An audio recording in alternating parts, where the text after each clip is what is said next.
Hello, everyone, and welcome to the Categorically Romance podcast. My name is Bree, and I'm so excited. I have author Faye Acheampong here. Faye, thank you so much for joining me today. Oh, thanks for having me. Let's start with tell us a little bit about yourself. Um, okay, so I would say I'm a romance author for Harlequin romance. My debut Harlequin book just came out, the Christmas that changed everything. I would say I'm really inspired by like 2000s rom-coms, so just the movies I watched growing up, and I kind of try to give it like a modern approach. What were some of your favorite rom-coms? I used to watch like A Cinderella Story with like Hilary Duff and Chad Michael Murray like every weekend, or like Oh, I love her. yeah, Angus Thongs and Perfect Snogging. That's another one I used to watch all the time as well. Hilary Duff is great. She's I don't know if you've been watching it, if it's over there, but she's in like it's called How I Met Your Father, and I'm like she's just so Oh, timeless. She's so gorgeous, and I love seeing her like in these like made for TV kind of rom-com series. She's just so great. I'm still in mourning because Lizzie McGuire reboot never came out. So yeah. Yeah. Well, I have some icebreakers for you. Let's start here. If you came with a warning label, what would it say? Quiet but deadly. Quiet but deadly. I love that. Okay. What's one of the last songs to get stuck in your head? Probably a Nicki Minaj one. I'm gonna go with um yeah, Nicki Minaj, Big Difference. What's one movie or television show you'll never stop watching? Oh, okay. Oh, How to Get Away with Murder. Oh my gosh, Viola is amazing The in that goats. show. The goats. She's amazing. Yes. Well, I love hearing romance origin stories. So, how did you become a romance reader? So, like, my mom has like a huge romance book collection, and like, I remember like I stole one of the books. Like, I stole a copy of this Joanna Lindsay book, and like the plot was in different areas because there was so much going on. Like, the heroine was a professor who'd gained possession of like this ancient Scandinavian sword, and like the hero was like a Viking who was tethered to the sword. So they end up like falling in love, and there was this time travel element going on. Like, she was going back to the Viking era, he was traveling to the 80s or 90s, whenever the book was set. And like, I was 11 years old reading this book for the first time, and I was just so like just captivated by the plot. And like, I think it's called Until Forever by Joanna Lindsay or something. But yeah, that was the first romance book I ever read, and like since then I've just really been into the genre. See, I came to romance late, and Oh, okay. I teach sixth graders here, so like they're 11 now, and I'm like, I love when I hear stories like yours. Like I snuck this book and I was about 11, and I'm like, the kids that I teach now would never. Like it's like a certain generation. I feel like we did that thing, whereas kids now, I'm like, Yeah. I can't imagine any of them reading a Joanna Lindsay and like being able to talk about it, however many years later. It's crazy. Yeah, I think it was just like that childish curiosity. To be honest, I think it still exists, probably just for maybe a different format or something. Like, I don't know. Yeah, yeah. Maybe kids are, like, sneaking their mom's Kindle now or something, I don't know. Yeah, maybe. I don't know. I've aged out, but I'm sure it still exists. Well, I read on your website that you pinned and uploaded your first novel to Wattpad at 16. So, I mean, had you always been writing? And, like, I feel like I missed the era of Wattpad. I don't know what I was doing. So, like, tell me about that whole world and, like, putting your first novel on there. I mean, honestly, I think I was just like bored during the summer holidays. Like, yeah, I'd just done the exams, so I had like lots of free time, and I just thought, like, just go for it. Yeah, it was very, very spontaneous. I don't think the story I wrote was good, but um, I'm glad I, I'm glad I did it. Yeah, I Yeah. think back then, oh, it was like during, um, I think Kissing Booth had just been taken down because like the author wanted to publish it like traditionally, and then as we know, the Kissing Booth movies came out on like Netflix, so like there were whisperings back in the day that like if you put your story on Wattpad, you could get published like traditionally, but that was never really my motive. I think I just wanted to try something new. And it was such a fun place to be. Like at the time, this was in the 2010s. So like it was just a lot of young people kind of uploading their stories, whether that was original or like One Direction fan fiction. But I think it was just really fun because it gave me at least that sense of control that I could say whatever I wanted to say through my own characters, through my own creations. It really started out as a hobby. Do you remember what it was about, the book you uploaded? Oh, I mean, I don't want to give plot specifics, but it was definitely like a royal romance. Like, Oh. yeah, it wasn't good. It was not. It wasn't good. Like over here, we have this soap opera called like EastEnders. Where, like, it's just like people living in the East End of London, but like I feel like I could describe it as like EastEnders meets like a royal romance kind of thing. Like there's a prince, he runs away from his nation to sample civilian life, and he ends up living in the East End, and he falls in love with like just an ordinary gal. Love it. I love that. Especially, like, knowing that this is, like, teenage you writing Yeah, this. like yeah, of course it was very dramatic, and I don't think I had a good understanding of like plot structure or like actual relationships back then, but it was a very fun time. Yeah. I mean, and when you're a teenager, like, everything is dramatic. You feel everything so deeply, so that makes sense. It makes Yes. sense. Congratulations on being the 2022 Mills and Boone. Is it the Love to Write? You were the winner of Love to Write, the competition. Tell Yeah, us about thank that you. experience. Like, how did you hear about it and all just tell us everything? Because I try to keep up with these competitions, but then sometimes I feel like a lot of times I find out about them at the tail end of it. So I'm like, how did Faye even know that this was happening? Oh, okay. So I think this is like the UK equivalent of Harlequin's oh the mentorship.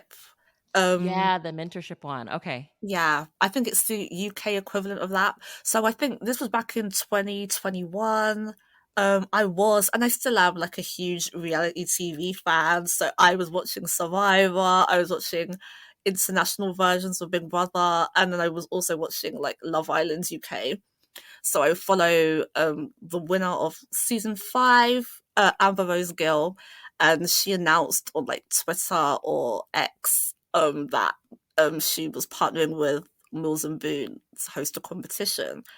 So if you wanted to enter, you had to submit the first 5,000 words of a romance novel, and the winner would receive like a book contract and a mentorship with a Mills and Boone editor, and you could work with them to like develop your submission into a publishable novel. So I decided to enter because I am a fan of Love Island. Also, I had read Mills and Boone books before, and I like the romance genre, and I had the writing experience. So I just thought, why don't you submit that Christmas romance story you wrote like last year or something? So I ended up entering that competition and winning.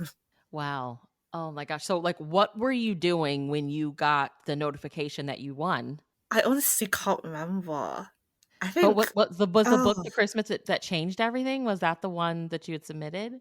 yeah, I submitted it under a different name. It was called like Thawing for You, like at the time. And yeah, it was just this Christmas romance. I wanted it to be a novella.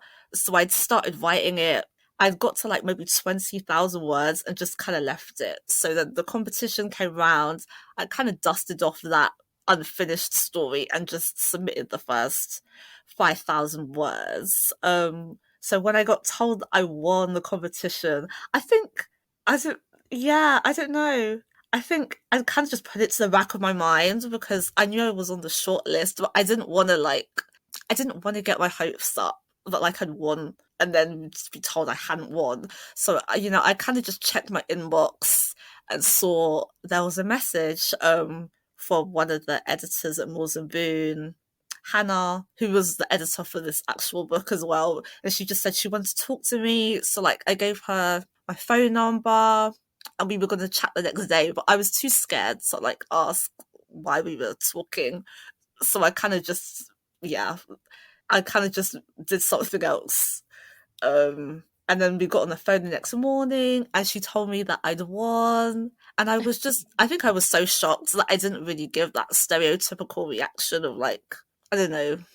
Yeah, I Like just wasn't making any screaming and noise. everything, yeah. Yeah. Yeah, I just wasn't making any noise, but it took a while for it to sink in. Yeah. Wow. Wow, that's awesome.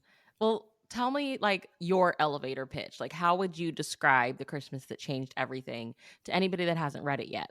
Okay, so it's set in London during the Christmas season. There's a toy shop, and the perfectionist manager is planning to host a Santa's Grotto extravaganza.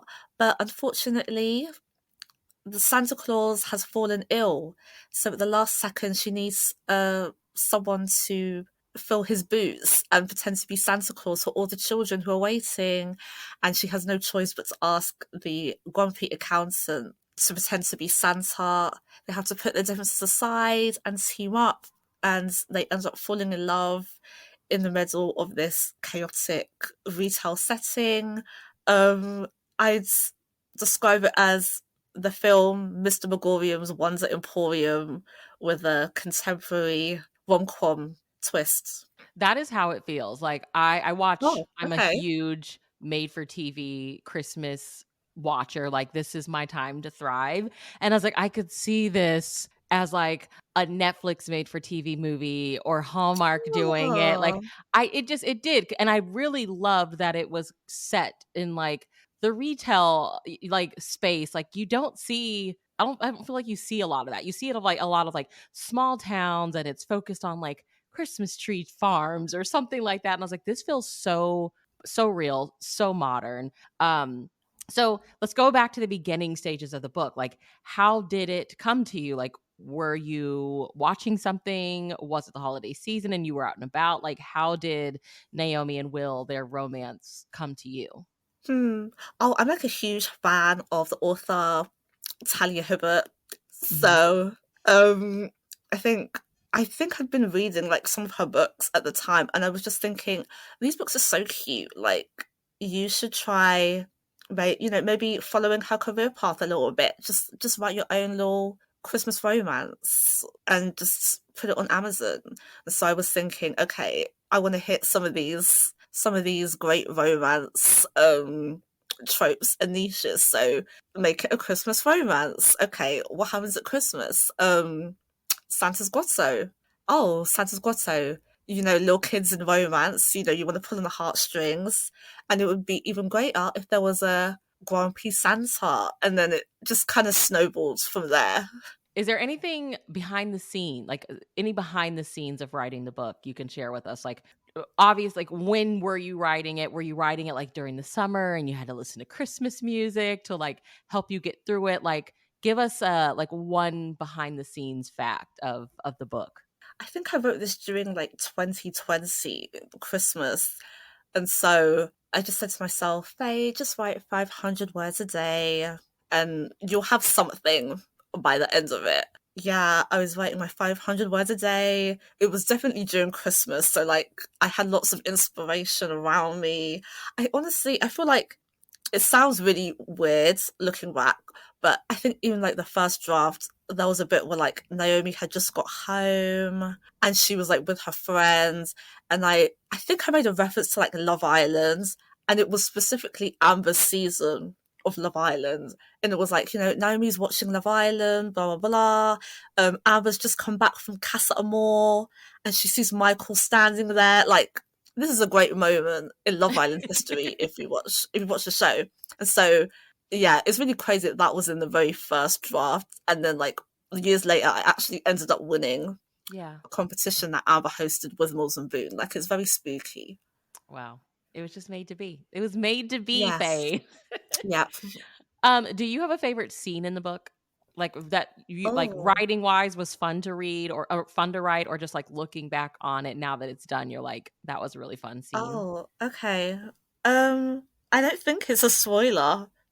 Hopefully it's not. But I think it was a scene where um hmm okay. Okay, yeah. It's like Naomi and Will. They're running the grotto, and naturally they come into like problems. And I think, well, yeah, I think there's like a little boy who's crying or something, and they have to kind of like maybe lean into their married couple role a bit to try and bring him some peace. Yeah. And it kind of plays on fake dating a little bit, and it's like, oh, now they're arguing like a married couple, and now they're making up like a married couple. Like, it was fun. I was giggling and laughing the whole time. I loved the moment where Will has come to Naomi's place and things are happening, and it's like her inner thoughts of like, is he gonna laugh at the way my facial expressions or the way that I moan? And I was like, I have never actually read this in a romance, like somebody being Oh, real about like the first interaction with somebody and how awkward it can be. And even if you've been with somebody for a long time, like, do they actually like the way that my face looks during this? And I loved that. It felt very, very innocent, very like dead on with like the first intimate experience with somebody. And I love that. Like, was that something you like were consciously aware that you wanted to put in there, or what? oh, okay. Oh my gosh. Okay. First, thanks so much for saying that, because I think at the time I was like, am I taking away from the glitz and glamour of like No. romance too much? I was worried, but I'm glad it landed well. Yeah. Um, hmm, I would say it kind of, and when I wrote it, I never approached it um planning to put that in, but I think I listen to music so much when I write, and I'm a huge SZA fan. So I don't know if you listen to SZA or Oh, if she's so anyone great. listening Yeah. does, but I would say SZA's approach to songwriting is she's very vulnerable and very relatable, almost in a way that might seem cringy if you're not a fan, because she's just so forthcoming about um just life as a young woman in this society. So I thought, I'm gonna try and maybe, channel some of the songwriters that I'm inspired by. And I just thought, yeah, just put it in, and maybe it will add to the vulnerability that I'm trying to convey in the scene. So I'm It glad did. it worked. It did. It did. Please keep listening to SZA while you write. It's fine. Okay. Are you working on anything now that you can tell us about? Working on my second Harlequin romance. Maybe I return to form a little bit. I mean, it's a royal romance, but Yes. Okay. yeah, royal romance, but also I've been really inspired by like the dark side of being a child star as well. So Yes. like, Okay. yeah, I feel like I've been drawing on those similarities where, my hero and heroine, they have similar upbringings. It's childhood friends to lovers. Still gonna have that contemporary approach as well. Okay. Oh, that sounds so good. Okay, I have some like rapid fire round out questions for you. Are you a plotter or a pantser or a mixture of both? Mm, yeah, mixture of both. Plants. Mm. Okay. Uh, Yeah, yeah. this may be Talia Hibbert, but who is one of your most read authors? Oh, Alyssa Cole. Oh, I love her. Yes. Where has she Yes. been? I feel like we haven't had a new Alyssa Cole in a while. I'm sure she's working, but she's also No. has some thrillers. I love how versatile she is. Yes, yes, yeah. Um, what's one of your favorite romance tropes to read? I'm very toxic. I love enemies to lovers. Yes. Such a beloved trope. Okay. What's one of your last, and it doesn't have to be this year, it can be previous year, whatever. One of your last unput downable reads. Oh, okay. Last. Hmm. I think I'm really into fantasy at the moment, so I'd say like The Poppy War by R.F. Kwong. I think that's her Okay. name, but yeah, Okay. The Poppy War. And where can everyone keep up with you online? You can follow me on Instagram at Faye Acheampong or TikTok. Faye, you're so quiet. You are the letters you are. Um, and I'm on Twitter/X with the same handle. So Faye, you're so quiet. Yeah. Well, thank you so much for joining me today. I have links to where everybody can get their copy of The Christmas That Changed Everything. I'm so excited for more people to read it. And then you guys have to hit me up so that we can talk about Naomi and Will. It's just so fantastic. Thank you, Faye, for chatting with me today. Oh, thank you for having me. This was so fun.